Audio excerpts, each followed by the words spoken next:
We are live Thursday, February 2nd. It is Black History Month, not renamed anything else. 2017, and this is season 6, episode 2 of Scandal, called Hardball, but it's season 5, episode 2 for the Scandalous Scandal recap. Welcome, ladies and gentlemen. We are so glad you are here and you're joining us tonight. I'm Larry Brown Jr., joined by my fabulous friend and co-host Janiyah Wright. How are you tonight? Hi, LBJ. Hi, everybody. I am fantastic. Once again, Shonda, she's doing it, LBJ. Tonight's episode was great. So juicy. I cannot wait to dig in. She is doing it. She is doing it. It looks like you probably were taking your hair and like rubbing it back a lot because you got a new hairstyle tonight. You're like, because you couldn't take, I think you couldn't take all the Nectar flow that went on with your boy Marcus tonight. Is that what happened, Janiyah? I mean, he did. LBJ, I'm not going to lie to you here. It got a little steamy. Now, am I in here by myself, so there's no reason for all that steam? Yes, there's no reason. LBJ, and I have to tell you, I'm on location tonight, LBJ. Yeah, it looks like you are on location. And yes. If everybody remembers, if you go back to the episode, are you at Olivia Pope's apartment? Because all that wood around you looks like you're in her building. So are you on location in Los Angeles on the back lot? Yes, I am. And within 3 seconds, I'll be at the White House. Blink your eyes. I am on location. I'm at the Ace Hotel in New Orleans, and I have to shout out this hotel. It is beautiful, LBJ. And this room, it's amazing. It's so chic. It's so trendy. It is fantastic. Janiyah Wright's recommendation, guys, when you are in New Orleans, check out the Ace Hotel. Everything top to bottom. Fantastic. I love it. I love it. Well, listen, thank you guys for coming in and joining and hanging out with us. We love you for watching in advance. Remember, the live chat is open so you can converse with everyone and you can see what's going on if you are watching now. Special shout out to folks who are already in the chat room. Leah Williams. OMG, I'm finally watching the Scandal recap live. Leah, what's up? Welcome. Leah, she's so excited. She loves us. We love you too. Oh, we love you. Turner, hey. And it's Mrs. Creole Davis. Mrs. Creole Davis wants to play baseball. Wait, Mrs. Creole Davis, you gotta swivel your hip like this. Look, that's what you gotta do. Me first, Miss Creole Davis. Me first. Everybody get in line for Mr. Marcus. Everybody get in line. Yes. That's right. Virtue Dehui. Hey y'all, help me say your name right. But yes, that's who's in there. Folks are here. Tell a friend that the Scandal recap is live. Let's dive into tonight's episode. Hardball. Janiyah, we open tonight's episode, of course, with something that I love. The nerd in me loves that. And it's the fact that we get to hear Shonda Rhimes' voice at the top of the episode. And she goes, previously on Scandal. I was like, Shonda! It's so good. It's so good. But we go with the recap of last week's episode. And then we open up with live or with current video of this episode of Mellie giving a speech at the RNC. And we see a young, strapping, strong African-American man standing in front of that screen, watching the former First Lady and current Senator of the United States of America giving a fiery speech to the Republican National Convention. And who is watching her with a twinkle in both of his eyes that look as if they could be waterworks? It is Marcus Walker. His eyes weren't the only thing twinkling, LBJ. Said. Hey, what else was twinkling? Take it away. LBJ. And this flashback was so important because there were so many things that had happened in last week's episode that we couldn't quite put it all together. We were shocked about how it just seemed that there had been some history that had occurred between Mellie and Marcus. And finally, we're getting to see what it was. This episode opened tonight with a flashback to Mellie's nomination night. And there she is. LBJ said she's given her speech. She's giving it to him on that speech, LBJ. She said, I am here for the women. I am here for the mothers. I am here for the daughters. I am here for everyone who has said that their door was, who has been told that the door was closed and they couldn't get through. I am here for you. LBJ, I had a tear in my right eye because her speech was so good. And then she walks off LBJ. She's now back in the room. Everyone's celebrating because she really did a great job. And then there's that twinkle, LBJ. And you know what that twinkle was? What was the twinkle? I happen to have a bottle of it right here. Hey, let me guess. Is that the one thing that starts with the letter N? LBJ, this is a bottle of the Nectar, LBJ, and it runneth through our very own Marcus. Look what the Nectar makes you do. Look at that leg. Oh, to make you kick your leg up like that. Yes, it will. Yeah, it will. LBJ, the Nectar floweth over Marcus. The Nectar was spilling this episode, man. Yes, and you know who spotted it, LBJ? My favorite Quinn Robin Lindsay. She said, "Are you about to cry? Are you crying?" And he's like, No. And they're like, "Oh, you're making us look bad. Like, what is this? We don't cry. We're gladiators. We don't cry. We quiver, but we don't cry. We quiver, but we don't cry. We don't cry. We might give them a good lip quiver, but we do not cry. Gladiators don't cry." LBJ, I have to shout out Grace in the chat. She said Mellie was giving presidential realness with that opening speech. Yes, she was. Mellie, I wouldn't be surprised if we heard somebody else in the real life current administration that we have reuse sound bites from that speech the way things have been going in real life. I think we might see something like that. I like that, Grace. And hey to you. Hey, LBJ. Hey, I see you, Grace. Hey, Grace. And LBJ. So then, obviously, now the spotlight is on Marcus. And you know who, again, doesn't miss a beat? It is Olivia, okay? She sees that not only is Marcus dropping a little something, Mellie wants to pick it up, okay? She's giving him a little twinkle herself. Hey. And Olivia walks right over to her and says, "Girlfriend," I'm paraphrasing. She said, "Girlfriend, hands off." And she said, she said, "Keep your knees together." And this is when Mellie was setting the record straight, LBJ. Did you catch what she said? She said, "Oh, you know what? I'm just flattered. I'm just enjoying it. I'm just loving the positive energy. It's good for my self-esteem." She said, "But I'm not your Fitz." So you don't have to worry about it. You have nothing to worry about. She basically said, "I have self-control. You're the one that gives into lust."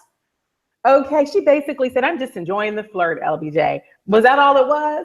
Absolutely not. It was not all it was. It was more than just a flirt. And we've been saying all along here at the Scandal Recap that this is more than a flirt. This is going to turn into something more.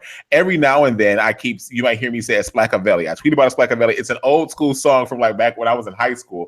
And the song says, "Every woman needs her own Splackavelli. A brother she can call when her man's not doing her right. He can work her all night until the morning light, make her feel right. And that is what Marcus Walker essentially became to Mellie Grant through this whole entire thing. I think we just need to go ahead and just live right here and talk about this relationship this entire episode. Let's do it. In the chat room, you guys tell us what you think about tonight's episode as it relates to Mellie and Marcus. Take it away. LBJ, I am so happy. You're so right. We just need to focus on this for a minute. And we need to do what we call it at the office. You know what we call it? We call it a deep dive. LBJ. Right, wait, sister. I think we need to do, excuse me, I like to add to this. I think that we need to actually just pause for a moment and really do a deeper dive and look at this entire situation with a granular approach. And we really need to figure out the nuances that will make this stronger. So let's go ahead and look at that now. That's right, because you know what generally we say at the strategy level, we generally say it's strategy, but now let's go down to objectives and tactics. Yes, break it down. Let's hashtag jargon. Okay. Hashtag 9 to 5. LBJ, point of privilege, point of order. That's an insight. Yes. Everybody. Okay, so let's talk about this relationship. So that's how it starts off. It starts off with Marcus. He is really giving it to her pretty good. And we get to see him making his big play. When? Oh, I'm glad you asked. It was on the baseball field. So again, it's another flashback. We're looking back to Mellie prepping. Now at this point in the point of the flashback, the whole election has not happened. So she has just been nominated. She's working on her numbers, and the campaign has come up with a tactic to have her throw a baseball at a baseball game, to throw out a pitch. And that was going to be her way to play up her demographics, to entice white men to vote for her, which was she needed more votes in that category. And so Marcus takes it upon himself, LBJ, to be her tutor. Come on, upon himself. Marcus takes it upon himself to be her private tutor. And LBJ, she even at the lower school of Gladiator. And this is in the physical education department. Right. Okay? Mr. President, in the Department of Physical Education, we'd like to confer the degree of nectaring. LBJ, here Marcus is out here on this field. He is so bold, LBJ.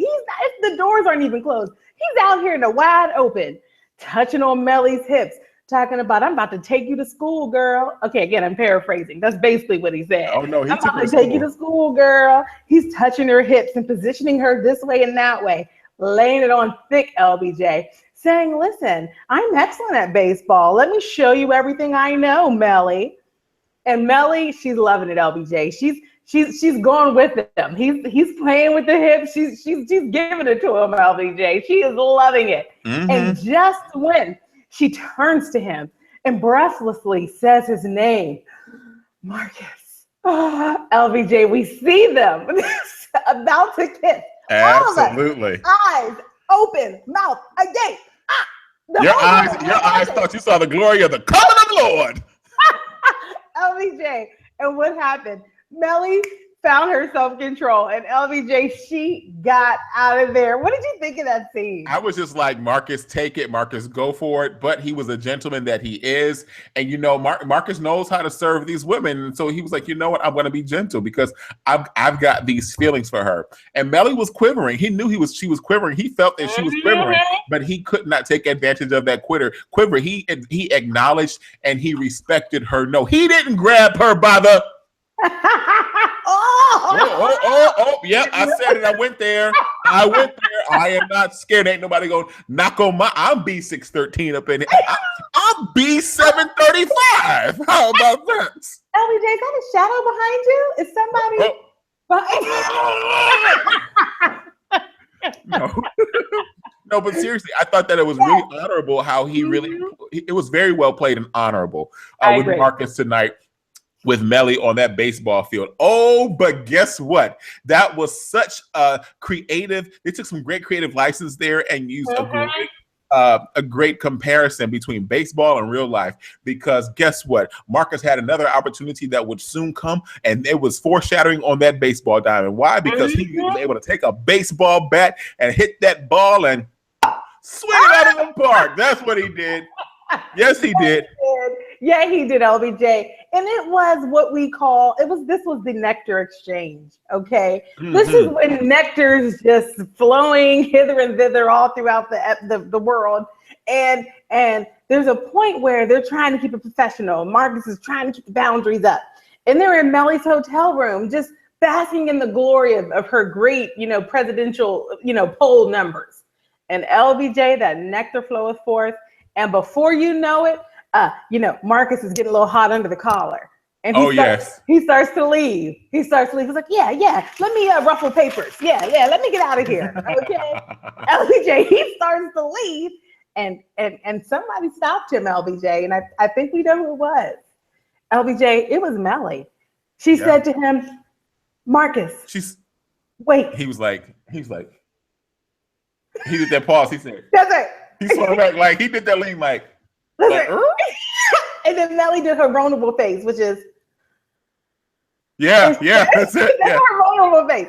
And she said, wait, don't go. No, and guess what? Marcus, she said, Marcus, don't. Then she said, Marcus, don't. And he was like, and he turned. And he was like, what? And she's like, don't go. And he's like, don't go. Oh. and guess Marcus what? Felt that feeling. Marcus felt that feeling.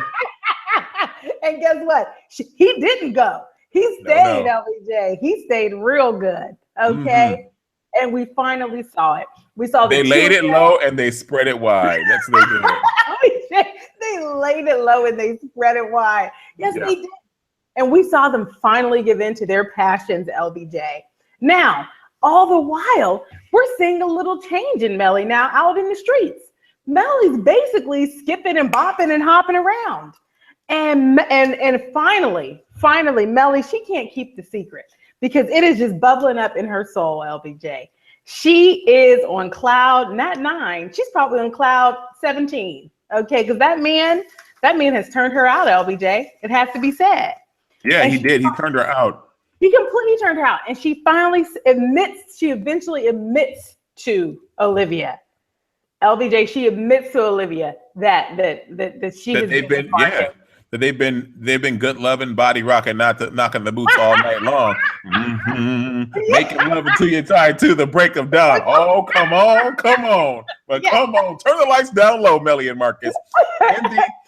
In the hangout in the chat room. Sorry, this is so funny to me.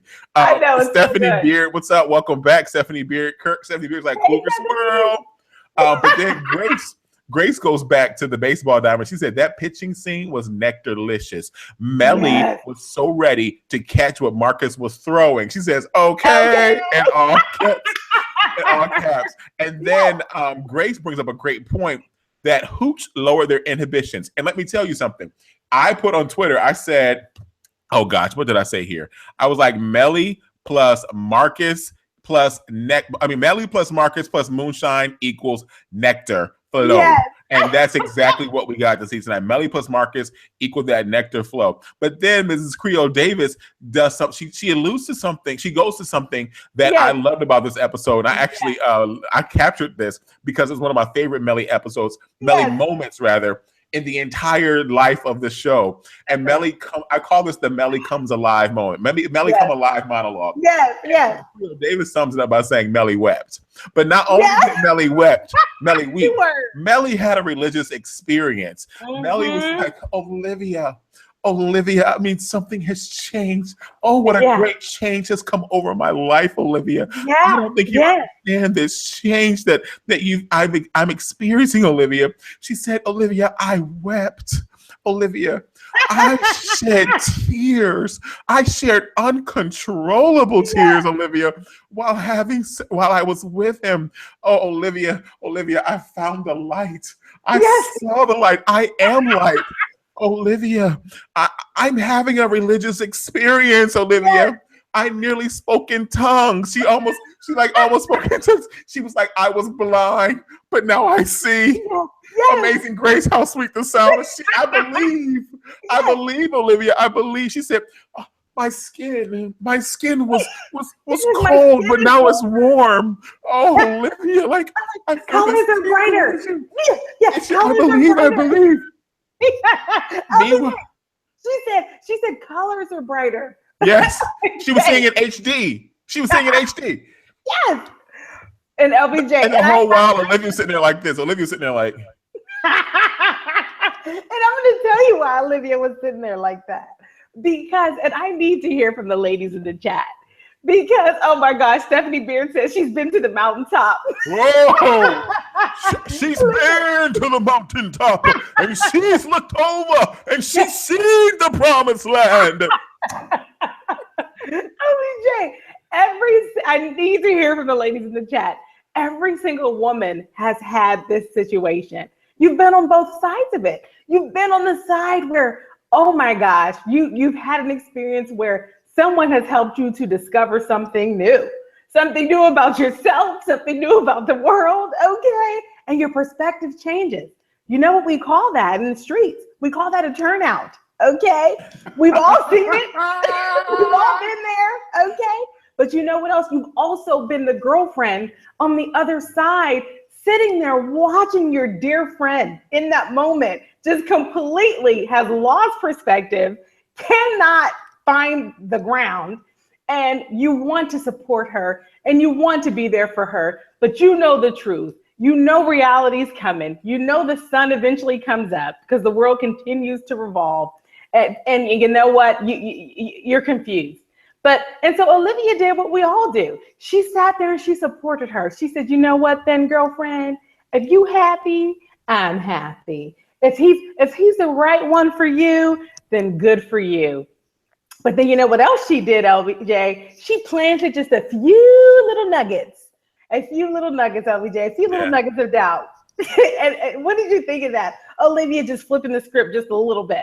I don't know. To me, it was classic Olivia, but it was also Olivia. To me, in that moment, Olivia planted those seeds of doubt as a defense mechanism. Why did she do that? Because Mellie asked, "Is this what you felt with Fitz?" She wanted to know that. Olivia did not feel that with Fitz. You know why? Because what Olivia was seeking with Fitz all along was power, and her father has been trying to tell her that the entire time. And what Olivia is doing with Mellie is trying to prevent her from getting attached to what she thinks is good. But Mellie is actually attached to something good because she's not seeing this as power. Mellie is seeing and feeling this as love. She feels the zeal of love. She feels the zest of love. She feels everything positive and light about love. Olivia did not feel that with Fitz. Why? Because Olivia is seeking the power. Why do you think that Olivia has turned down Fitz's proposals to be with him forever? Because Olivia is power hungry. Her father's been trying to tell her that the entire time. And what we're seeing now is that power is now corrupting Olivia. That's what I'm feeling right now. That's going on in this show. I want to go to something though that Marcus Walker, Cornelius Smith Jr. shared during Scandal about the entire exchange with Marcus and Mellie. And he says on Twitter, he's like, might be safe to assume that Marcus had Mellie singing spirituals. I said he had her singing full on Swing Low, Sweet Chariot, and she got carried home. And he writes back and he's like, amen. Oh yes. Oh, it's so good. LBJ, because that's exactly what happened. LBJ, she went home to glory, and Rachel in the chat is agreeing with you. It's something Olivia has never felt. And so she's there in that moment, LBJ, and she's not only jealous, it's a little bit of hateration. That's the other juice that's often around in Scandal. This is that. This is now hateration. That's not Nectar. This is haterade. Okay. And so Olivia's sitting there, she's jealous, LBJ. And you know what else she sees? She sees the White House slipping away. Absolutely. That power. She knows that Marcus is a threat to everything she's been working on. Everything that all of this has been for. Her giving in to her true nature. All of this. All this personal epiphany, all of this, her finally admitting to herself that she's power hungry, LBJ. If this campaign does not go the way of Mellie, then all of it was for naught. And Olivia knows that. And she knows that Marcus can be the end of that. And so what does she do? She does what she always do, LBJ. She #fixes it. She goes to Abby and she says, Abby, I need you to do me a favor. There's a little something going on with Marcus and Mellie. Yes. And I need you to offer him. And LBJ, last week, what were we all saying? Everybody in the chat was like, how did he become press secretary? How did that happen? When did Marcus get up there and go and see how was he able to go? And I'm like, I know all things Scandal. Well, what probably happened is that they deputized him to step in and do. I'm all wrong because she was chief of staff. We were like, well, we'll figure it out next week. And what happened? We figured it out. We did. And what it was is what, of course, we knew it was, which was a power play. But we didn't expect that it was a power play by Olivia. And it was Olivia once again making sure that she has no distractions, that the world is not distracted from what she wanted to focus on. She needs Mellie focused. And so she goes to Abby and she says, will you offer Marcus this press secretary job? And did everybody catch what Abby Red did? She said, oh, you want to break them up the same way you broke me and David up? She didn't miss the opportunity, LBJ, to make it plain. Make it plain. And that is when Olivia said to her, listen, we do what has to be done, no matter what the fallout may be. We do what has to be done. And Abby did it. She did the favor. She gave Marcus the job. And then, LBJ, we go to the scene where Marcus reveals that he has gotten the job to Mellie. Mm-hmm. I can't even talk about it. It was too much for me. Well, here's the thing. I think that I think that as a man, he went with all good intentions because he was accomplishing something for his life. He wanted to climb the ladder. He's in the White House now. He's getting promoted. This is something awesome and epic. Remember, we don't have much longer left with this president. So just go ahead and ride it out. And you can get an epic job afterwards. You can write your own ticket literally because you are the White House press secretary. I think that he was capitalizing off of that moment. And in that moment, he wanted to share it with someone that he had been not just sharing with and he had been knowing, but he also felt tender with her. You know, he tasted of the sweet nectar of Mellie. I wouldn't even call it sweet nectar. It was zesty nectar because we know Mellie's nectar is not, her pedigree is not that of Olivia Pope. So her nectar is of a different kind. I mean, she makes hooch and drinks hooch and she drinks it out of not a moonshine jar, a mason jar. But he still wanted to share that moment with her. She didn't see it as that. She allowed those seeds that were planted in her mind that Zoe and everyone else is talking about in the chat room. She's allowed those seeds to come in and really begin to blossom in her heart, blossom in her mind. And it clouded that entire moment, and it made it very awkward to the point where he was like, you know what, let me back away for a little while because she's being different. She sees me as someone that I'm not. Let me allow her to see me for who I really am. Remember, this guy, he's got a lot to lose too because he's an advocate. And he was the very one in the streets talking about the system and how the system was corrupt. But we also saw his dark side, which allows him to gladiate, which allows him to also be getting down with the former first lady like this. Yeah, and also don't forget the first woman of power we saw him with was a married woman. And so LBJ, you're talking about, you know, his true colors. And at the end of the day, we still don't know, you know, we don't know where Marcus falls on the spectrum. And I'm interested to see what people think in the chat because, you know, in some ways, Marcus and the way that we met this character, he's someone that has, just by nature of the way we met him as an advocate.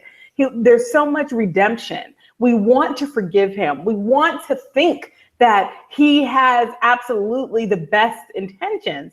But if you do just look at the facts, LBJ, if you look at his indiscretions, if you look at the way that he didn't even skip a beat accepting that job for press secretary, you do have to wonder, what is Marcus up to? You know, but I will also say, and this is a shout out to my ladies, you know, and this is again, LBJ, this was Shonda using her platform, okay?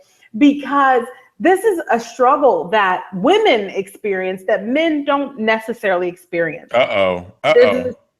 There's this wonderful book, I'm sure you've all heard of it, Lean In by Sheryl Sandberg, #loved it, okay? Part of what she's talking about in that book is that some of the things that are the female instinct, you know, if you look at the numbers, you know, men, in terms of the way that they react to things, they react differently. And, you know, it's not about, you know, moving away from your natural instincts as a woman, you know, you react how you react, but you have to be aware of what's happening with the opposite sex. And at the end of the day, Mellie, listen, she's factoring Marcus in. She's trying to figure out how to make it work. And Marcus, he didn't factor her in at all, LBJ. He took that job. She said, when are you starting? He said, today. I head over today. LBJ, he thought of himself first. And that's the difference there. And that's the push and the pull. And that's the tension. And that's what we see play out in real life. It is women being very willing and able. And it's because of the way we're socialized. We all know the context, but we're very willing to move to we very quickly. And we can get there sometimes before the man in the situation. And that's exactly what happened here. Mellie's all in, okay? When she told Olivia, that was her being all in. That, you know, she had no reason to disclose. She had to tell Olivia, LBJ, because she was all in. So this was Shonda once again putting a moment in the episode that women could truly relate to. And I appreciate Shonda for that because, and you've said it several times, LBJ, you said it last season, that she is playing up this girl power. She's digging into these female relationships and she's making it so real and relatable for us. It's very, very intentional. It's very intentional. And here in the chat room, let me tell you something. If you all are not watching this now and you're watching this in the replay, if you don't see at the bottom of the screen, if you don't see a live chat room that's open right now, you're watching this in the replay and you missed the live broadcast. So you're missing that with the conversation that's going on in the chat right now. And clearly there are no guys watching tonight. I'm the only man watching this, participating in this, because we've got nothing but women talking. Janai, earlier you asked the women to sound off about what they think, and you asked, was Marcus really in love with Mellie or power? Leah Williams says both. He has taken advantage of all opportunities presented. She says, but Mellie represents both love and power, the best of both worlds. Very good point, Leah, that you bring forth here. Mrs. Creel says, I think it caught Marcus off guard. It's the power in that pleasure. I tend to lean both with those two there. Grace also says, when Mellie said the line, you didn't pick me, nobody does. Grace says she felt that for her. She actually felt that. Listen, I banged on the table when she said that. It hurt. It broke my heart because it's true. We keep seeing Mellie lose out to the larger context.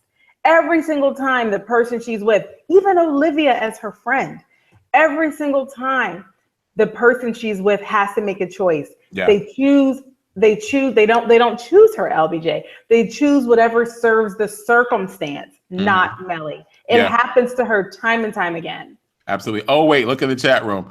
The Jackie O 2006. Jackie O, welcome back. Happy New Year. Happy King Day. We haven't seen you. We're so glad you're here. She says, hey, family, missed the show, but loving the recap. We'll see you tomorrow. And then she says, so Mellie and Marcus got down and dirty. Jackie O 2006. They spilled buckets and buckets and buckets of nectar. That's what happened. Buckets on buckets. You get nectar. It was nectar everywhere. The Jackie O 2006. It was Nectar Fest 2017. It was. So now that Mellie and Marcus have had their moment, that the nectar has been spilled, what I loved about this entire Mellie and Marcus moment, to close this out, Janiyah, was the fact that Marcus allowed himself to become tender with her.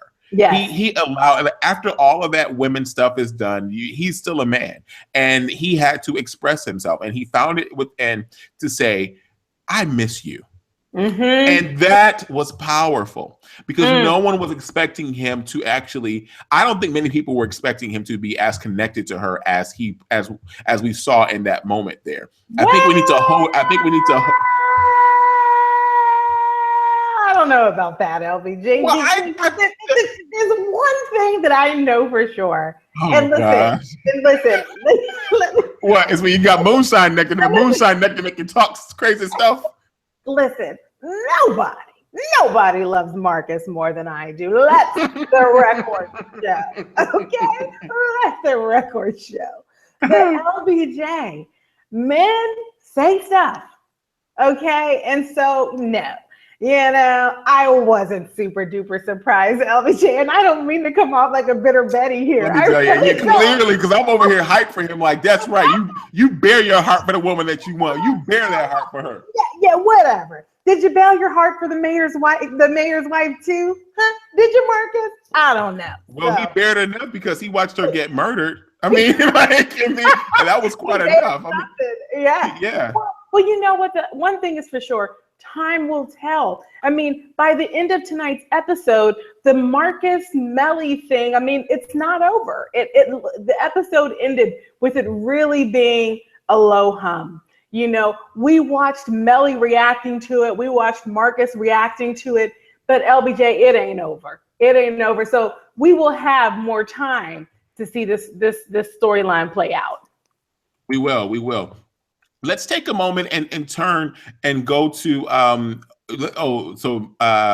Mrs. Creel before I go on. Mrs. Creel says, Mellie had me all of my feelings. And Leah Williams says he took it for granted that she would be fine. He did. Yep. I will admit, he took it for granted. You all always know how to come back and analyze it so that it makes sense for both parties. I agree 100% with that one comment. But let's look at what's going on now with Olivia's quest to take down Cyrus being Janiyah. We see tonight that the gladiators are in all kinds of scenarios and situations. We see Quinn Robin Lindsay and Charlie dressed as FBI agents on the crime scene of Jennifer's murder at the cabin explosion. We also see Quinn, Robin, Lindsay in the elevator inside of the office of the campaign office. And we see her take the FBI files, the secret FBI files, and take them in. I want to know, before we go further, who provides wardrobe for the gladiators, and where are they making these quick changes? How do they have so many clothes to change into to like become these people? This is a random question I have. Yeah, who's in charge of the costume ministry? That's what we need to know. Because yeah, it's not Marcus, it's not Quinn, it's not Charlie. It's like, who is buying these clothes? Who, LBJ? There are so many magical things, just like they have that magical printer somehow. Like the printer, yes. Remember the printer? All of a sudden, all these like color posters would be posted that were adhesive. Like all this adhesive paper was like plastered on the wall, and they would rip it off at the end. Like, where y'all getting this from? Exactly, LBJ. Between the moving between cities and states and countries within 3 minutes. Okay? Right. All right. There's all kinds of magic happening. But again, we suspend our disbelief and we go with the show. But LBJ, you're right. They just be switching up. And even Quinn, her hair will be styled differently. Yes. For the scene. And LBJ, they're the very beginning of toward the top of the episode, we actually saw Olivia playing the audio from last week. Now, everyone, you'll recall that toward the end of last week's episode, we got a voicemail that had been left on the FBI tip line about the murder of Senator Vargas and our governor. Is he governor? Governor Vargas? Governor, yeah. Governor Vargas, and it had been erased from the tip line. And of course, our gladiators found it, and we watched at the beginning of this episode Olivia playing that for Fitz and for Gabby Red, and she's in the voicemail is saying, "Listen, Cyrus Bean killed Frankie Vargas." That's what the voicemail is saying. Who left this voicemail? This voicemail was left by a woman who was actually working on the Vargas campaign. And as you know, last episode, she got blowed up, LBJ. She got blowed up. LBJ, her house was blown to smithereens, okay, with her in it, in the cabin in the woods. And so that was the scene, LBJ, that you were just referencing, that Quinn and Huck were picking through. They were literally picking through the shards of wood and debris from her cabin. Yeah, Jennifer Fields. Yes, Jennifer Fields. And so we're trying to figure out her backstory. Why would she leave that voicemail? You know, what information did she have? And LBJ, I know you just loved Quinn just showing her leadership skills throughout this investigation. Oh, it was so good. I was like, I know Janiyah and everybody else who is not on my team is going to be hating, but I do not care because I love Quinn, Robin, Lindsay. Show tunes. No, but I really think that Quinn is on point once again this season. She is really asserting herself as the lead gladiator. Think about it. Olivia.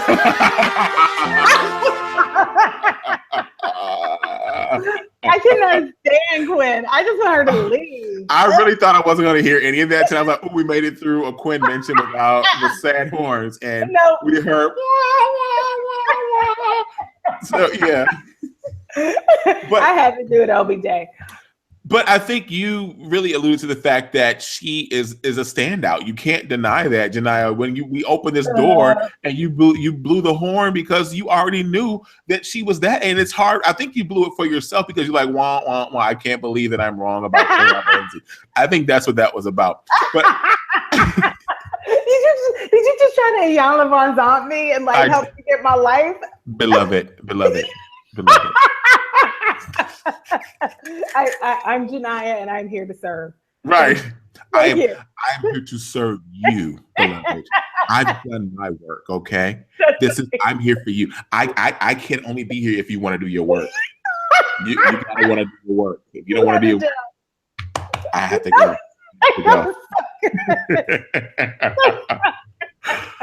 But Quinn really has been like, Quinn is running point because remember Huck, Huck is still a little messed up too because the candidate he cast a vote for is no more. So he's got some interest here. He wants to find out what's going on. And then Quinn is also Quinn's also one to watch though. I'm glad you brought her up because remember, she has this proposal that's on the line. We don't need to let our guard down with Charlie like she's done with this proposal.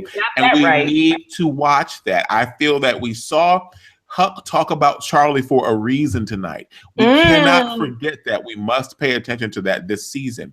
Charlie was brought forth that way by Huck for a particular reason. Interested to know what everybody in the chat is thinking about that as well. So let's finish that tangent, LBJ, really quickly before we get back to the investigation, because so what actually happened was that Charlie, he keeps proposing to Quinn and she has accepted, and Charlie is wanting to move aggressively to get things locked down. He's like, hey, do I need to talk to your dad to get permission? Can we set a date? Where are we going for our honeymoon? He's trying to lock it down, move it forward. And Quinn is like really putting the brakes on there a little bit.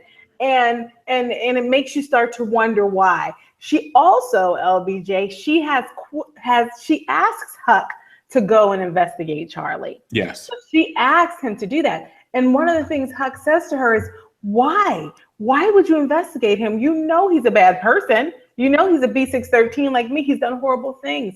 Why but he's not a B735 like me. He's no hashtag LBJ. Okay. LBJ. And Huck is saying to her, why do you want to peel back the onion? Why do you want to do a deep dive? Why don't you stay at the strategy level? See? Yes. Stay at the strategy level. Don't do the deep dive. LBJ, she wants in. And we find out a little later Olivia's reaction to her resistance. Olivia, yeah, totally. Because I mean, Rachel Farber even brings it up because she says she loved the scene when Liv showed her jealousy of Quinn. This entire thing, Olivia feels some kind of way that she is not that she is in the sunset of a potential relationship life, and the sun is setting fast. It seems to her, and she needs to act fast and find love. She's not found love with Fitz. Jake made we've not seen Olivia really be in love with anyone. Olivia is in love with control, which begets power. And that's what she's in love with. I will continue to say that this season because it's becoming evident. It's like Harry Potter opening up the magical book of spells, and he opens it up to that page and it's like, we see the light now. We see the light that Olivia is becoming corrupted with power. All these relationships she has is because she has an insatiable appetite for sex and sex with powerful men. She's attracted to these powerful men. We've not seen her lay with let's go back to her collegiate days at GW and figure out who she was laying with on the yard. I bet she was laying with the frat guy or the SGA president if she was not the SGA president there. And she was, because I remember. Oh, you're right. Yes. What was the context? There was a context in which her background was explored. It dealt with her internships in Washington, and she was sleeping around with powerful men as a college student during her intern. Exactly. So we've seen the receipts. Whitney said, "Diane, show me the receipts. Show me the receipts, Diane. Diane, we see the receipts. Oh, ka-ching, ka-ching. There it is. Shania is on it with the buttons tonight, everyone. Shania is on it. LBJ, I've been waiting for a reference about receipts so I can hit this one. And that was so organic. I didn't even know you were trying to do that. That was good. You didn't know I wanted to do that. Yes. LBJ, but we got the receipt. Yeah. Listen, Olivia, the jig is up. We see you for who you are. And guess what, LBJ? She is finally starting to see it too. And that is why she is so jealous of Quinn. And, shifting back to the investigation where, okay, maybe Quinn has been helpful. All right, maybe I'll give you that. All right. So we have Quinn and Huck. They are LBJ. They're putting the rubber to the road here. Okay. Yeah. They're fixing computers. They're, breaking into the FBI office, LBJ. And they finally come across something. They're able to get the laptop of the girl who was blown up. And they get the laptop and they find a video of Cyrus arguing with Frankie Vargas on her computer. And the video, Frankie Vargas is basically saying to Cyrus, I can't believe you did what you did. You're a horrible person. And once I get elected, my first order of business will be to put you in jail, to put you beneath the jail in the deepest, darkest cell, because you are a horrible person. And he wanted to put him in the bowels of the justice system. The bowels of the justice system. LBJ, what thing do you think he was talking about? I don't know. I'm like, okay, are we like lightly playing off of email scandals going on around here? What's really going on? What did Cyrus do, or what did he say to make him want to put him under the jail? I mean, we've not seen or heard from Hollis Doyle in a while. Did something happen to Hollis Doyle? Although, you know, he didn't stand a chance in this thing, but what really happened? We don't know. We're going to find out probably within the next 2 to 3 episodes. But what I will say is that we really need to need to find out if how it was known that how it was known that Jennifer was the person who called and left the tip. How do we know that Jennifer wasn't framed? How do we know any of this? We don't know. We don't know. There's so much left that's open. Yeah. And one thing we also don't know, LBJ, we still don't really know who killed Frankie Vargas, because while we have all of this shadow over Cyrus now, we're picking up some pieces here. Guess what? There's another guy whose fingerprints are everywhere. It's McClintock, right? He's the one that all of the obvious evidence points to as the murderer of Frankie Vargas, McClintock. His fingerprints are everywhere. Yeah. He's had a history of publicly, bashing Vargas, saying hateful things, basically wishing his death on Twitter, all these kinds of things. So he's the obvious person.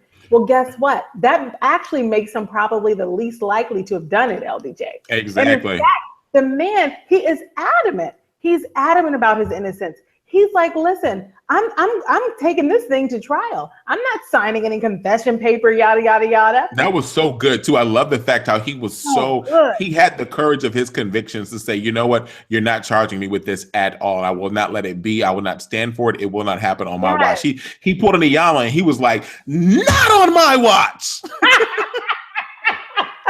Yes, he did. LBJ, he stood up. He's beating on his chest. Take me back to my cell, because I'm not signing that. Yeah. LBJ, it was so good. You were kind of like right on McClintock, right on. Now, you might be a racist, but you are really standing up for yourself. You might be a racist, but you stand up for your rights right now. For your civil rights. You are advocating for yourself, and we support that. And LBJ, so we're all just wondering, if McClintock, he looks so obvious, but with one thing Scandal has taught us is that the obvious fall guy is usually the fall guy, right? And so who did this? And so Abby, being trained as the fixer that she's been, having sat at the feet of Olivia Pope, and slowly but surely coming into her own popedom, LBJ, and I emphasis on slowly, because she is still not super awesome. But slowly but surely coming into her own popedom, LBJ, she fixes the situation. LBJ, what in the world did Gabby Abby do? I'm glad you asked. Gabby Abby. Oh, wait. I was like, okay, wait, because my mind was going someplace else because I wanted to say something about Nelson McClintock. But yes, take it away. I'll pick back up. Go. When she went and got Jake. Yep. She got Jake, LBJ. And I think people were talking about this in the chat, because she went and she got Jake. And she did. She said, Jake, I need you to help me really get this situation wrapped up. You are as invested as I am in seeing the selection shenanigans come to an end. And Jake, you know who he called upon, LBJ? His guy. His guy. We saw it. Jake, and this is why that he actor, shifted, he morphed. He morphed right into it. What is that actor's name, LBJ? He's so Jake good. from Scandal? Yes. Does anybody in the chat know what is that actor's name? Because he is so good. As soon as she said to him, I need you, guy, I need your guy, we saw the cloud go over his face and he went to character. So the name is Scott Foley. Jake's name is Jacob Hamilton, Jake Ballard. Scott Foley plays Jake. Listen, Scott Foley, if you're watching, please Hit me up on Twitter. The man is beautiful. But anyway, he's playing this so well, though. You're right. He's playing this so well because you didn't know where Jake was coming from this entire time. He's sitting there looking like, you need me. And then he's like, yeah. It's like, remember the Michael Jackson black and white videos? Like, they were like, it's black, it's white, it's time for them. They like changing this with different people. He was like this. He was like, and then he went, he goes from here to here. He goes like this to, like, he changed. He morphed right in front of our faces. Right in front of our faces. Thank you, Stephanie Beard, for reminding us that his name was Scott Foley. Yep. He absolutely got in the character LBJ. And you know what he did? He went in there and he talked to McClintock, and whatever he said, we don't know what he said, but by the time he came out of the room, that man had not only had he signed that confession, but he had peed his pants. Yeah, okay? He did. There was no visible scar on him, but Jake had compelled him some way using his B613, magical ability. His B613 Ness is what he used. Ness, his guy had compelled that man to sign that confession, and LBJ, he signed it. He did. Is the case closed? And right now it is, as of right now. Listen, I love what Shonda Rhimes said about that moment, though. Shonda Rhimes says on here, she said, things Jake got out of Nelson: 1, a confession; 2, that puddle of pee. Say what you will, but our boy Jake gets things done. I agree 100%, Shonda. Like, Jake is, who's better than Jake from State Farm? Jake from Scandal. That's who's better. That's who's better. Only better than Jake. You don't have to say, like a good neighbor, State Farm is there, and like the person pops up. No. Just be like, all you have to do is be like, cuckoo, and Jake appears. Like, he's there. He's there. And whenever Jake comes, he's really bringing 2 people. He's bringing Jake and his guy. Who needs a blue light special when you got 2 for 1 in one body? I mean, come on. Yeah. And if he was 3 in 1, I said a little sacrilegious because nobody can be the triune. You can't be the 3 in 1. Had to be said. At LBJ, people are talking about this in the chat because people have theories about Jake. Miss Creole Davis is saying, where was Jake? He went missing before the assassination, right? Leah Williams thinks maybe Jake planted all the original evidence that they are using to hold McClintock. Oh, right? Absolutely. We don't know what Jake's involvement is in this. Robin Bailey says Jake still might be working with Papa Pope. I am right there with you, Robin Bailey. Hey, welcome to the live chat. I don't think we've ever met you before. Nice to meet you. Glad you're here. Yay! And LBJ, there is one last storyline that has to be talked about. It is the relationship investigation. Are you talking about your cousin Angela Webster? Is that who you're talking about? The one and only newbie comer, the one who made Olivia quiver tonight, but she didn't quiver in ecstasy. She quivered in evil lust. An anchor and her demise. It's like, yeah. It was. Go ahead, take Angela Webster. If you guys didn't watch the episode, Angela Webster is the new director of the Federal Bureau of Investigations, and she has taken on. She potentially will be taking on the case of Cyrus Bean murdering Mr. Vargas. Yeah, and on top of that, Olivia tries to make play with this woman while they're gladiating all up in her business, like all up in her drawers. I don't know. What they're doing is they're going through taking evidence for from the whole Jennifer murder at the cabin, while Olivia has Angela Webster, Angela Webster out for drinks. And they're having this good black girl magic moment. Shout out to Shonda Rhimes for promoting black girl magic, especially during these times. But I thought it was pretty awesome that we've got these 2 women, on both sides of the fence, who we later find out are playing on both sides, on opposite sides of the fence, because why? There is an affinity for Fitzgerald Grant with the director of the FBI. Janiyah, I love the fact that was a twist in this entire relationship. And we didn't know how far this was going to go this episode because we found out at the end of the episode when Olivia comes to deliver this news and gets Fitz to see that he needs to charge Cyrus with the murder of Vargas. And who does she see standing in her position on the Truman balcony? She sees FBI Director Angela Webster there. Janiyah, let's take a few. Imagine we just heard the scandal flashes, the click, and take us back and tell the story of Angela Webster leading up to the Truman balcony moment. LBJ, this is an epic tale. This is a tale of girlfriends because you know what? We don't even know how far back they go, right? Obviously, they've been in the same circles, okay? Because they're both in this world. You know, we see them out to dinner and it's obvious that they have history, okay? Olivia and the FBI director, LBJ, they are sitting there like it's a reunion of old friends. And I'm going to put the friends in nice big quotes, right? And they're sitting there, they're shooting the breeze. And you know what immediately comes up, LBJ, within just a few sentences of exchange is Fitz. And at the end of the day, that director, she was basically asking permission. And it was so crazy because Olivia initiated the conversation. Mm-hmm. Olivia basically said to her, you're around Fitz quite a bit. Ever thought about it? You know? And what does Webster say? What does the FBI director say? Oh, no, Olivia. Come on, Olivia. I mean, I thank you for these cocktails and this lovely dinner here, Olivia. Oh, I'd never, ever. And Olivia, it actually could if you gave the green light. I was like, oh. Mm-hmm. And this is the two of them playing chicken, LBJ. That's what this was. So Olivia seeing how far she can go with this thing, and then FBI Director Webster, she ups the ante. Yeah. And she says, oh, let's stop talking in hypotheticals here. Okay, let's get real here for a minute. I'm through with these hypotheticals. And she says, well, if you gave me the green light, maybe.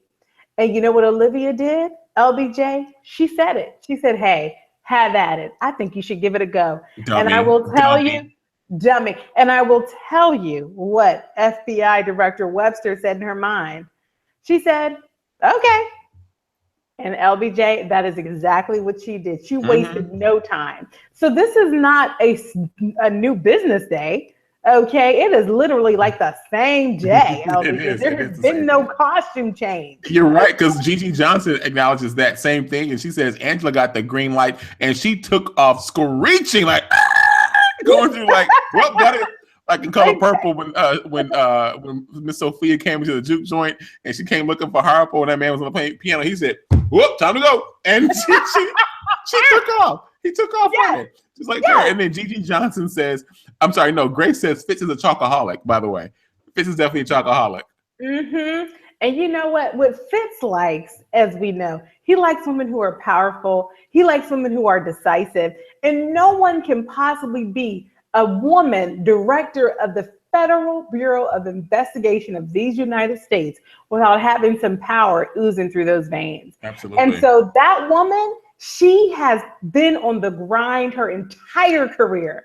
That is the only way that she's made it to where she is. Mm-hmm. And Fitz loves that. Because what we've learned about Fitz over the years is that he doesn't like to make decisions. He doesn't like to be the person who has to be strong. Fitz likes to be tamed. He really likes a powerful woman to tame him. That's why I never worked with Mellie, because Mellie needed him to tame her.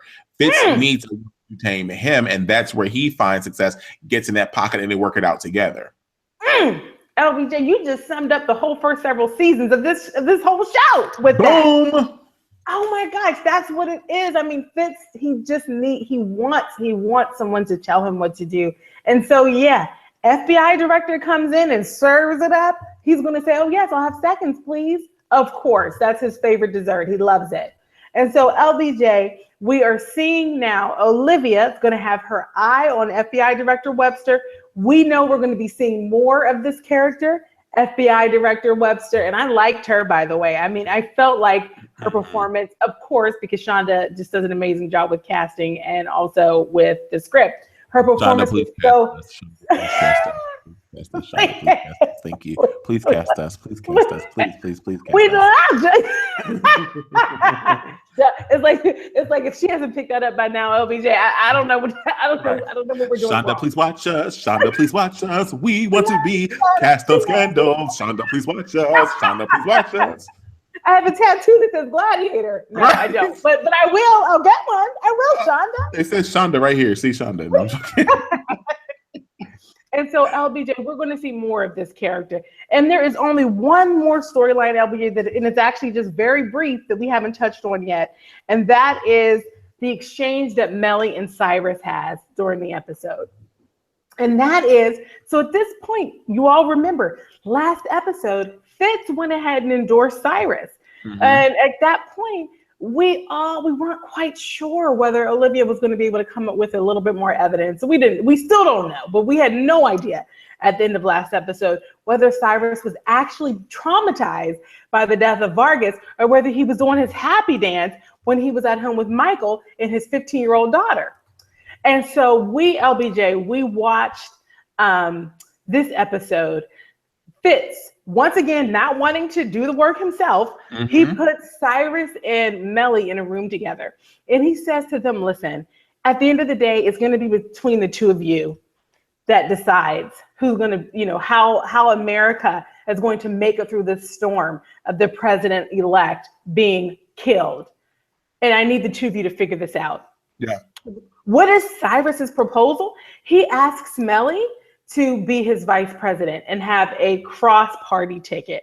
Mellie, of course, she strongly rejects him. Not only does she reject him, LBJ, she tells him off. She gives him the 1, 2, 3. She says to him, oh, you just think that I'm just going to sit around and be the good little girl and just fall in line so that everything can be nice and neat? She says, you were never a presidential candidate. And you still aren't. She said, I am the presidential candidate here, and I will not be second to you on this ticket. And LBJ, as the episode goes by, we see her heart get broken about Marcus. We see her once again. She walks away from Olivia yet again, LBJ. Mm-hmm. So much is happening. Once again, we're watching the whole world not choose Mellie. And then there is a moment at the end of toward the end of the episode, LBJ, where Mellie, she's come to the White House and she's looking for Fitz. Mm-hmm. She's looking for Marcus. She sends Charlotte to go and find them. Our favorite little secretary. Yes. That's Charlotte, man. That Charlotte is faithful, boy. It's faithful for 8 long years. 8 long years. And so we send Charlotte to go find Marcus, to go find Fitz. And we see Mellie there in the Oval Office, LBJ. She's standing on this presidential seal on the carpet, looking down, looking up, looking around. And by the time Charlotte has found Marcus and brought him to meet her, Mellie is gone, LBJ. What did you think of that scene? Mellie looking around in wonder. Remember, what's on the table for her is to continue to fight for her presidency or to be vice president. And we see her there in the Oval Office looking around in awe. I didn't know what to make of that scene. Let me tell you, I loved that scene, Janaya. That scene tonight meant to me that Mellie wants the White House. Mellie wants the Oval. She felt it. She felt it. She walked in there. Remember, let's go back to what my mentor said about that Oval. Remember, he did this entire speech. I forgot what I named that monologue, but he did this entire monologue about the Oval. And that's kind of when we began calling it the Oval.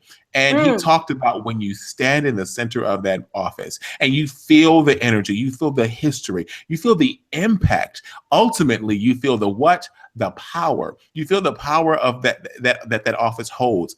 And if you're so privileged to stand there, even for a tour in real life, if you're able to stand there, you feel the power that's in that room. And I'm sure that she got those vibrations. She got the goosebumps. She stood there with her arms folded as if she was being enveloped by all that had to offer inside of that office. And she walked out and we saw her go back to Olivia. We don't know what's said. We will see and find out what she said to Olivia.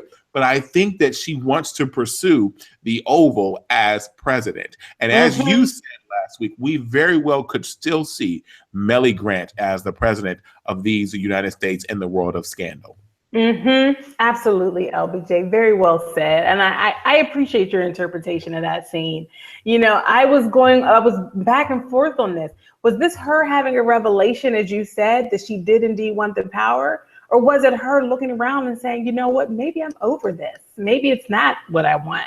Maybe I want that, what I just had. Maybe I want love. I want a different kind of light. But I appreciate your interpretation, and I'm looking forward to seeing what may come of that conversation and her going back to Olivia yet again with this twisted wackadoodle relationship that they have, LBJ. Do you have any, and maybe LBJ, that's our segue to predictions. Do you have any predictions about that? So predictions, before I go there, I think that I need to give some shout out and some love to Stephanie Beard and Mrs. Creole Davis. For a change, she chose herself, Stephanie Beard says. And then Mrs. Creole Davis says, yeah, and Mrs. Creole Davis agrees with Grace, because Grace says the scene was not Mellie choosing power per se. It was Mellie choosing herself. Nobody has to choose Mellie. She's choosing herself. I could agree with that as well. So to segue into she's choosing the presidency, but she's choosing herself. I see. I get it. I get it. She's choosing. She chose the press. She wanted it. She. I said she wanted it. She wanted it. That's how much she wanted it. That's how much she wanted it. She pronounced it like that. Because she was really excited. she wanted it. Yeah, she wanted it. Yeah, but yeah. She did. So my prediction, Mellie is going to team up again with one Olivia Pope. They're going to go Pope this thing out. My prediction also was that Cyrus could be onto something that we need to go a little bit deeper with Olivia. Remember, Olivia has a darker side. Fitz also has a darker side as well. We don't know. Could this be Defiance rising again with Defiance 2.0 coming in here to get Mellie in the office? Could they have staged this entire thing so that Mellie could become the president of the United States, but eliminated Cyrus out of the plan?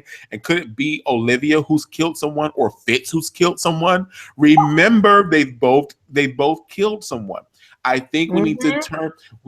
Cyrus is putting blame on Olivia because he. I don't know. I think that my other prediction is that we need to continue to watch Cyrus. Why do we need to continue to watch Cyrus? Because I predict that Cyrus is going to blow the whistle on something that we have no idea about.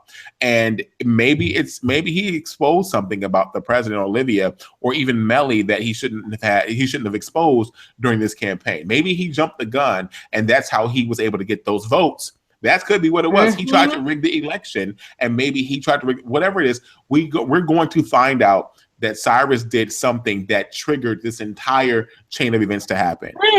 That's what I'm predicting. But we also need to continue to watch Olivia. We also need to continue to watch Fitz. Oh, LBJ. And I can't predict Mellie and Marcus anymore because that Nectar was all that. I mean, it's still sticky. Like everything is still sticky over here. It's just it's flowing out.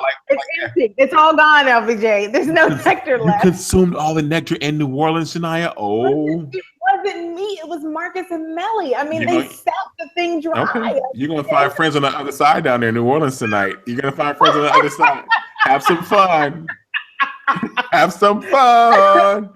Well, LBJ, I'm going to tell you, I had a pretty random thought tonight. Go for it. So here's something that I didn't catch, and I wish I had, and I'm going to check on my DVR to see, and I wonder if anybody in the chat saw it. Was the Vargas brother at the funeral? We have to remember the end of this episode was Frankie Vargas's funeral. Yes. And I'm wondering, was the brother there? Now, you all will recall last season that Vargas brother, he had a little power, struggle with Cyrus at the beginning of Cyrus moving into that campaign. And Cyrus, of course, in his very Cyrus way, shut him down and was taking over the power and manipulating Frankie Vargas. But what happened to that brother? We know that he is a person that had always done whatever it took to get his brother elected and to get his brother the power so that his brother could do good in the world. So there was one brother that wasn't good so that the other brother could be good.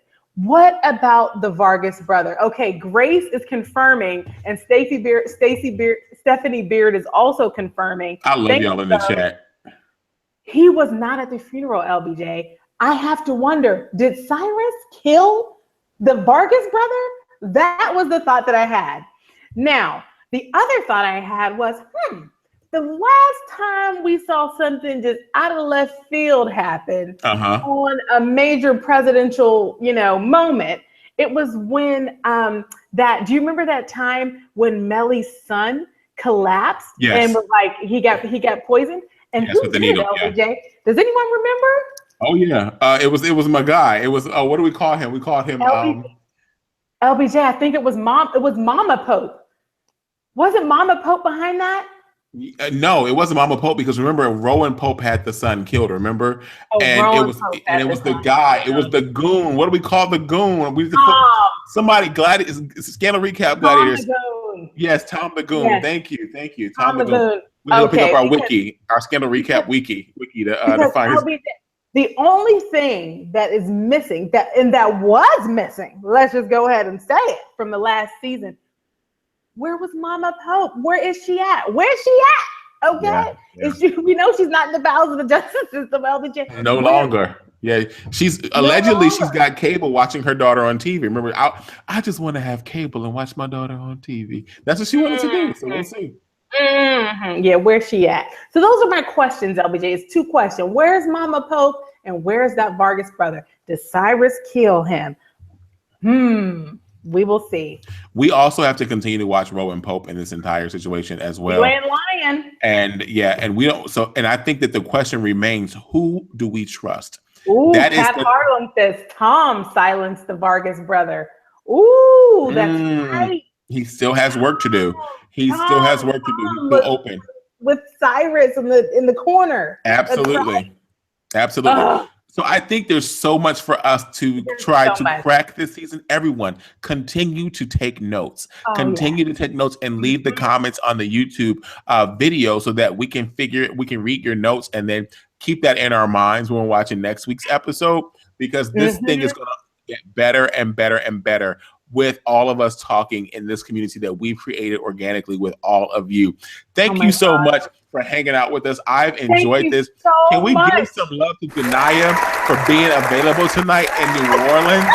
Shout out to you in New Orleans. You know, I would be eating 8, 9, and 10 right now if I were in New Orleans.